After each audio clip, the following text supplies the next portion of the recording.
જૂનાગઢ ખાતે આજે યુવા કોંગ્રેસની મહત્વપૂર્ણ બેઠક યોજાઈ હતી। બેઠકમાં ગુજરાત પ્રદેશ યુવા કોંગ્રેસ પ્રમુખ પ્રવીણ બણોલ સહિત કેન્દ્રીય અને પ્રદેશ સ્તરના આગેવાનો ખાસ ઉપસ્થિત રહ્યા હતા। બેઠક દરમિયાન સતત વધી રહેલા પેટ્રોલ ડીઝલના ભાવના કારણે સામાન્ય જનતાને પડેલી મુશ્કેલીઓ મુદ્દે ચર્ચા કરવામાં આવી હતી। સાથે જ રાજ્યવ્યાપી આંદોલનની રૂપરેખા તૈયાર કરવા માટે કાર્યકરોને માર્ગદર્શન આપવામાં આવ્યું। આ ઉપરાંત નીટ પરીક્ષામાં થયેલા કથિત કૌભાંડ મુદ્દે પણ બેઠકમાં ગંભીર ચર્ચા થઈ હતી।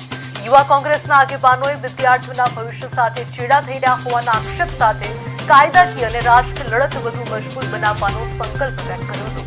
પ્રવીણ બણોલે જણાવ્યું હતું કે યુવા શક્તિ જ પરિવર્તન લાવી શકે છે। મોંઘવારી અને શિક્ષણ ક્ષેત્રે થઈ રહેલા ભ્રષ્ટાચાર સામે ગામે ગામ જઈ લોક જાગૃતિ ફેલાવવાની જરૂર છે। બેઠકમાં જિલ્લા અને તાલુકા કક્ષાના હોદ્દેદારો તેમજ મોટી સંખ્યામાં કાર્યકરો ઉપસ્થિત રહ્યા હતા।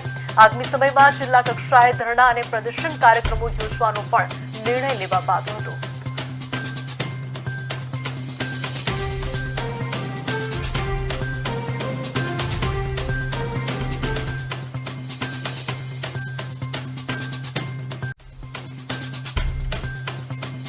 મોંઘવારીના મુદ્દે અને પેટ્રોલ ડીઝલના મુદ્દાઓ પર સમગ્ર ગુજરાતની અંદર ઉગ્ર આંદોલનો આપવામાં આવશે। જરૂર પડશે તો કલેક્ટર કચેરીનો ઘેરાવ કરવામાં આવશે। સાથે જ ધારાસભ્ય અને સાંસદ સભ્યોના ઘરનો પણ ઘેરાવ કરવામાં આવશે અને આગામી દિવસોમાં યુવક કોંગ્રેસ તમને રોડ રસ્તા ઉપર ઉગ્ર આંદોલન કરતું દેખાશે।